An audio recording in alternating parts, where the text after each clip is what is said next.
ऊपर देखिए, गर्दन ऊपर, यथाशक्ति रोक के रखना है, श्वास रोक के रखना है। धीरे धीरे श्वास छोड़ते हुए वापस।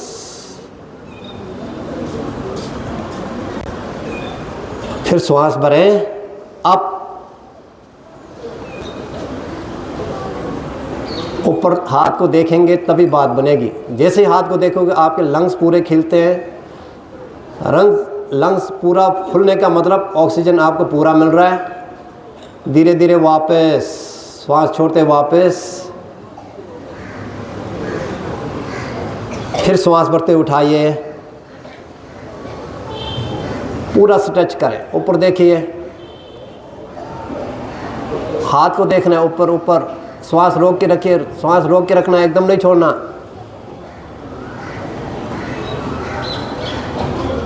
धीरे धीरे छोड़िए। एक बार और श्वास भरें, अब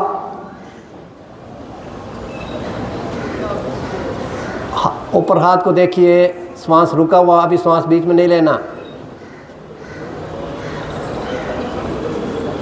डाउन, धीरे धीरे, ठीक है। अब थोड़ा फिर दबा दीजिए। शुरू में 3-4 बार 5 बार करना है। धीरे धीरे अगर आपको गर्दन में दर्द रहता हो, श्वास रोक हो, तो आपने इसको थोड़ा थोड़ा बढ़ा देना। गर्दन के लिए ठीक हो गया, श्वास के लिए ठीक होगा, आइज़ के लिए भी इसमें एक्सरसाइज हो गई है। आइज़ के लिए भी, जब ऊपर देखा नीचे देखा, आइज़ को भी एक्सरसाइज मिला है। और सबसे बड़ी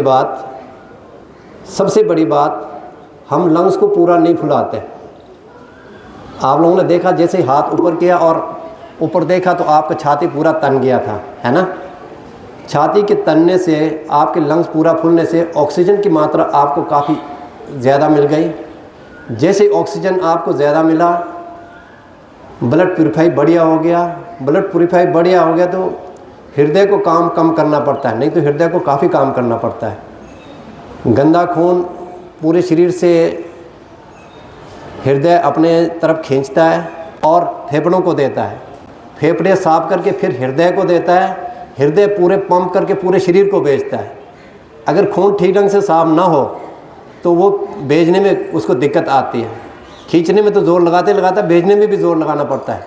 अगर खून पूरा साफ हो जाए तो खून पूरे शरीर में आराम से चला जाता है। हमारे शरीर में कम से कम 4 से 6 किलो के बीच में खून होता है। वो हर समय हृदय धड़क रहा है, हर धड़कन के साथ वो खून को खींच रहा है और फेंक रहा है, हर धड़कन के साथ। और पूरे दिन क्या, पूरे जीवन भर वो पूरा काम करता रहता है। अगर उस मशीन को स्वस्थ रखना है तो हमें ज़रूरी है कि आसन रेगुलर करते रहें। आसन एक तो होता है योग, आप एक्सरसाइज करते, पीटी भी करते होंगे, पर वहाँ पे हम श्वासों में इतना ध्यान नहीं देते। आसनों में हमें श्वासों में ध्यान देना है। श्वास हमारा जीवन, श्वास ही जीवन है। श्वासों में ध्यान देने वाले का कंसंट्रेशन भी बढ़िया रहता है, लंग्स भी बढ़िया काम करता है, हृदय भी बढ़िया काम करता है और मन भी शांत रहता है। उसको गुस्सा भी नहीं आता श्वास गहरा लेने वाले का।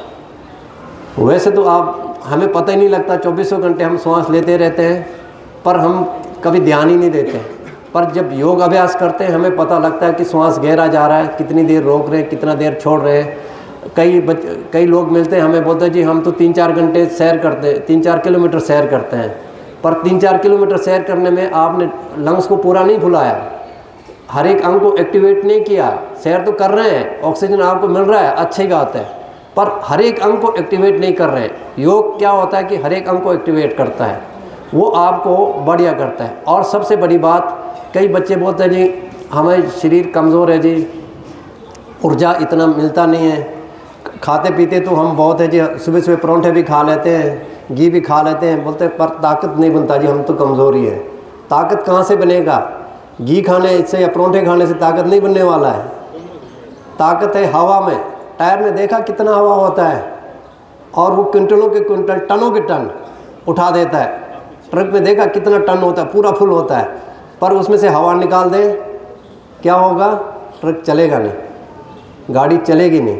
उसी तरह हमारे अंदर भी श्वास 5 तत्व से हमारा शरीर बना हुआ है। हमारा शरीर 5 तत्व से बना हुआ है। उसमें एक वायु का काफ़ी रोल है। अगर वायु को हम प्रयोग करना जाने तो हमारे अंदर बहुत सारा ताकत आ सकता है, एनर्जी लेवल बहुत अच्छा हो सकता है। जैसे हम श्वास गहरा लेते हैं, हमारे लंग्स उसको ऑक्सीजन को आगे ले जाता है। ऑक्सीजन आगे जाके ग्लूकोज को ब्रेक करता है। कार्बन डाइऑक्साइड या कोई और भी गैस हो उसको तो फेफड़े बाहर निकाल देता है। ऑक्सीजन को आगे खून के साथ ले जाता है। वो जो हमारा खाया पिया वो ग्लूकोज बना हुआ है उसको ब्रेक करके ऊर्जा पैदा होता है। जितना हम ऑक्सीजन, जितना गहरा सांस लेंगे उतना आप शक्तिशाली बनने वाले हो। क्या? जितना गहरा सांस लोगे उतना शक्तिशाली बनने वाले हो। अब कितना सांस गहरा लेना इस पर सोचो आप लोग। वो आसनों से पॉसिबल है और चीज़ों से पॉसिबल है नहीं। अब बैठे बैठे एक आसन और करना है। हाथ पीछे लगा दो, पीछे नीचे लगा दो।